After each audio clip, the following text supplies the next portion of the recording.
everybody deals with the fear of failure differently.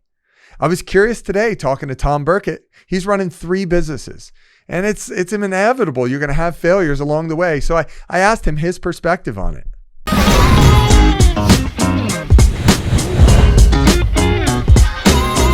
Like with BidStreak, on the surface, it seems so simple. Mm-hmm. Like when you look at the software, like, oh, very simple. This should be super easy.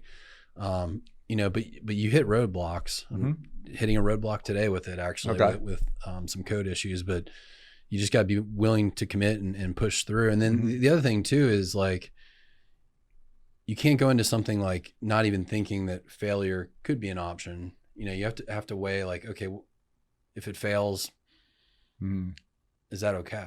Right. And like what I was saying with BidStreak, like even if it doesn't catch on in the business community, I'm still finding value in it with PJ Callahan or through PJ Callahan.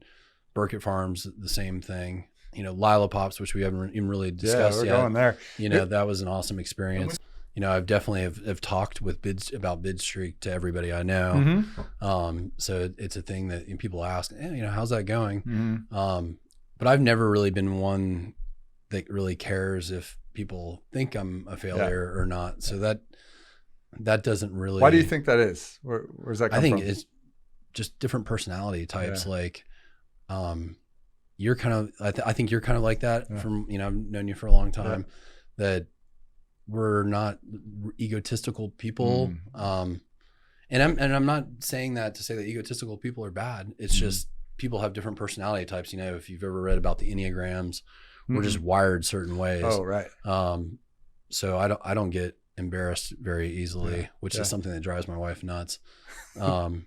So applying that to business, I accept failure and I try to find value in that failure. Kind of like, I don't think we were talking about that on the video, but in, you know, with Lila Pops, we learned some valuable lessons that I've applied to PJ and helped PJ advance. Like you were saying with Fieldstone, you've learned some things that you're applying to Vine IT. Absolutely.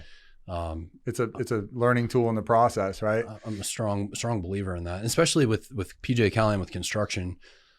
I deal with wildly different personalities on clients, you know, like, and so I might talk to one client one way and have to talk to another client another way. I've got a guy now who I'm not going to name that is, he's a great guy, but he worries so much, calls me daily.